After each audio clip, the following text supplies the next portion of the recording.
السلام عليكم.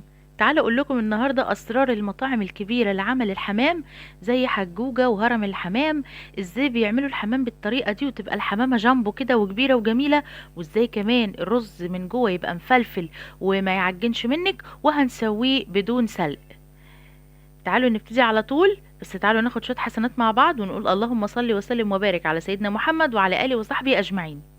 دي الحمامة انا جبتها، طبعا هي متنضفة ومغسولة كويس جدا بالمية والليمون والدقيق، ومتصفية كويس جدا. تعالوا بقى عند الحتة بتاعة الصدر دي، هنبتدي نضغط عليها كده. تمام، اضغطي عليها جامد. ليه؟ علشان تطلعي العظمة بتاعة الصدر. صدر الحمامة لو شلتي العظمة هتخلي الحشو يبقى كويس فيها، والعظمة ما تشدش الجلد كده وما يفرقعش معاكي وقت التسوية. شايفين العظمه هتطلع ازاي؟ هي هتتكسر، هتطلع متفرفته، مش هتطلع سليمه.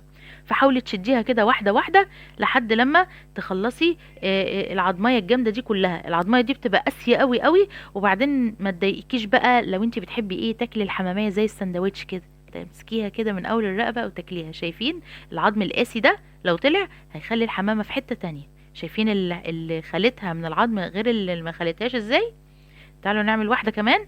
هتمسكي الحمامية كده وهتيجي من عند عظمة الصدر وتضغطي عليها ضغطة كده بسيطة بصباعك، والحمام ما بيبقاش مستحمل يعني، فهتلاقيها اتكسرت معاكي وخرجت بكل سهولة. فاحنا هنخلي الحمام علشان نعرف نحشيه بطريقة كويسة. طلعي بقى كل اي بقايا عظمة هتقابلك بايديكي كده، وشيليها من الحمامة بتاعتك. تمام كده خلصنا. تمام، شايفين الشكل بقى عامل ازاي؟ مختلف تماما.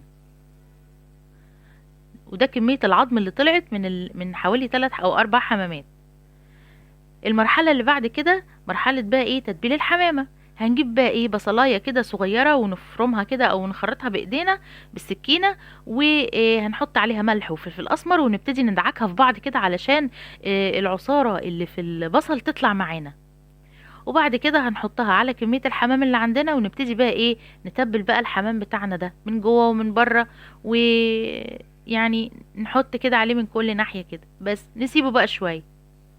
تعالوا بقى نعمل الرز اللي هنحشي بيه الحمام بتاعنا. هنجيب معلقة كبيرة من السمنة البلدي ومعاهم شوية زيت صغيرين، وهنكون غاسلين حوالي نص كوباية من الرز. عايزة اقول لكم ان الحمامة الجامبو بتاخد حوالي معلقتين كبار من الرز وهو ناشف، يعني ممكن تعدي عندك كام حمامية وتشوفي عايزة تعملي قد ايه وتعايري على اساسها رز. يعني مثلا لو هتعملي 4 حمامات يبقى هتاخدي كام؟ كل حمامة تاخد معلقتين رز، يبقى 8 معالق كبيرة رز. خايفة زودي معلقتين كمان، خليهم 10 معالق رز. خلاص، اول لما الرز ياخد معاكي اللون الذهبي الجميل ده، هنحط بقى ننزل بالكبد والقوانص بتاعه الحمام وبصلايه مفرومه بالشكل ده، وهنقلب بقى علشان الكبد والقوانص تستوي معانا. وهنبهر الرز بتاعنا بملح وفلفل اسمر بقى، وتوصي بالفلفل الاسمر شويه لانه بيدي طعم جميل جدا. هننزل بنص معلقه من القرفه المطحونه الناعمه، وهنبتدي نقلب بقى كويس قوي. هنحط بقى نص كوباية من المية. واحنا هنا مش عايزين نسوي الرز تسوية كاملة، احنا هنسويه نص تسوية. يعني ايه نص تسوية؟ يعني اول لما هدي عليه النار كده ويشرب ميته، طفي عليه، هتلاقيه مش مستوي، وهتلاقيه يعني لسه عايز سوا كمان، بس احنا هنطفي عليه علشان يكمل التسوية بتاعته جوه الحمامة بتاعتنا. هنجيب بقى صينية هنحط فيها بصل متقطع شرايح وجزر وطماطم شرايح، كام ورقة لوري كده حلوين، وكام فص حبهان كده حلوين. وهنحط كمان رشة من الملح ورشة من الفلفل الأسمر. يعني احنا هنبهر الخلطة دي اللي احنا حطيناها، اللي هي هتبقى تحت محطوطة تحت الحمام. تمام، هنجهز كده الصينية ونسيبها على جنب، ونروح بقى نحط الرز بتاعنا في طبق تاني كده علشان يبرد من البخار الجامد ده. اولا انت مش هتقدري تحشي الحمام والرز سخن كده. ثانيا ما ينفعش نحشيه وهو سخن كده قوي، لازم الرز يبرد شويه. هنجيب بقى الحمامية بالشكل ده ونتأكد ان الجلد بتاعها منفصل كده عن اللحم علشان تاخد معاكي اكبر كمية من الحشوة. شايفين انا بسلك بايدي بين الجلد وبين اللحم ازاي؟ وهندخل من ناحية الزور، من ناحية زور الحمامة. تمام، شايفين مساحة قد ايه للحشو؟ يلا بينا بقى نحشي اول واحدة، وهقولك ازاي تعرفي مقاس الحشوة اللي ما تخليش الحمامة تفرقع معاكي. هنجيب بقى من اول الزور هنا، هنبتدي نفتح كده ما بين الجلد وما بين الزور، ونبتدي نحشي الرز بتاعنا. ولاحظي ان فتحة الزور هي الفتحة الوحيدة اللي بتحشي منها الحمام، يعني انا مش فاتحة الجلد اللي ناحية البطن خالص نهائي. ليه؟ علشان الرز ما يطلعش من الناحية التانية، ما هو لازم نحشي من ناحية وناحية تبقى مقفولة. تمام؟ فانت لما تيجي تحشي احشي من ناحية الزور، تمام، او الجلد اللي ناحيه الزور، وبتزق بايديكي كده علشان تنزلي الحشوه لتحت كده، وتوزعيها بقى على الجناب وفي الصدر. ما احنا طبعا شايلين بقى ايه، عظمه صدر الفرخه بقى، فالجلد مش هيبقى مشدود قوي زي ما انتي فاكره. هنحشي بقى بطن الحماميه كده بشويه رز برضو حلوين، وبعدين هنحط بقى ايه واحده بقى كبده وقوانص كده من بتوع الحمام، هنقفل بيها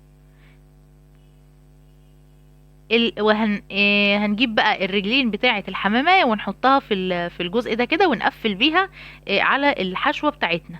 تمام؟ اهي واحدة واحدة كده بالراحة علشان الجلدة دي ما تتقطعش معاكي. تمام؟ هتكتفي بقى الحمامة كده التكتيفة دي وبس. الحمامة كده مظبوطة، هتبتدي بقى ايه تضغطي بايدك كده وتخليها مبططة بالشكل ده. لازم تخلي الحمامية مبططة بالشكل ده، بصي مش مبرومة خالص، كأنك بتحشي ممبار بالظبط. تعالي نعمل كمان واحدة. هنحشي بقى الأول البطن، يلا نبدأ من ناحية البطن الأول، وهنحط كده واحدة كبد وقوانص، وهنبتدي بقى ايه نقفل برجلين الحمامة اللي عندي كده، وهناخد بقى الجلد من ناحية الزور، وهنبتدي نحشي بقى الحمامة بتاعتنا، وهنوزع بإيدينا بالشكل ده علشان الرز بتاعنا يوصل لكل جزء من أجزاء الحمامة، عند الصدر بقى وعند الجناب، بس برضو ما تبالغيش. وابتدي بقى ايه بططي الحمامة بالشكل ده. اهم حاجة انك تبططي الحمامة بالشكل ده، بصي ما تخليهاش مبرومة، ما تخليهاش منفوخة، لان الرز ده لسه هينفش تاني جوه الحمامية وهيزيد حجمها. تمام؟ نفضي بقى الحمامة بتاعتك من اي رز عليها او كده، رجعي الجناحات لورا بالشكل ده. تمام؟ باكد عليكي تاني اهو انها بتبقى مبططة، بصي. وهنبتدي بقى ايه نرصها في الصينية بتاعتنا بالشكل ده، وهنكون مشغلين الفرن على درجة حرارة 200. ادي هو ربع، استنوا بس انا اضيفها الاول من ايه الرز اللي بيبقى عليها من بره، واحطها بالشكل ده. الطريقة دي في التسوية بتبقى افضل بكتير، لانها مش بتخلي بقى الحمام يفرقع معاكي، وكمان مش بتغلي قوي قوي كده. تمام؟ يعني حلو قوي. هنزود بقى مية سخنة بحيث انها تغطي نص الحمامية بس، يعني المية ما تغطيش الحمام. تمام؟ بصوا بالشكل ده. هنجيب بقى ورقة زبدة ونحطها بالشكل ده، ونحط ورق فويل. ما تحطيش الورق الفويل على طول على الحمام. ليه؟ علشان الورق الفويل لو لمس جلد الحمامة هيلزق في الجلد، ولما تيجي تشيلي الورقة من على الصينية هتلاقيه شلك الجلد وقطعلك الحمامة. تمام؟ اول لما نخرجه بقى من الفرن هنسيبه يبرد شوية كده خالص خالص، وبعدين نجيب بقى طاسة ونحطها على النار، ونحط فيها حتة سمنة كده وشوية زيت، زيت كتير يعني. وبعدين ننزل بقى بالحمام نحمره بالشكل ده على جميع النواحي بقى. افضلي قلبي بقى فيه كده يمين وشمال لحد لما ياخد معاكي لون ذهبي جميل. تمام؟ انا حطيته على فكرة وحمرته من غير قشطة فوق الوش ومن غير لبن ومن غير اي حاجة، وخد معايا لون حلو قوي. المهم ان النار تبقى متوسطة، ما تبقاش عالية قوي. وده الحمام بتاعنا بعد التحمير طالع. شايفين الحمامية شكلها حلو ازاي وجميلة ازاي؟ شايفين حمامة جامبو جامبو يعني، ما فرقعتش، محشية كويس قوي قوي ومظبوطة جدا جدا. لو عجبك الفيديو ما تبخليش عليا باللايك، ونوريني بالاشتراك في القناة علشان يوصلك كل جديد. شكرا للمشاهدة.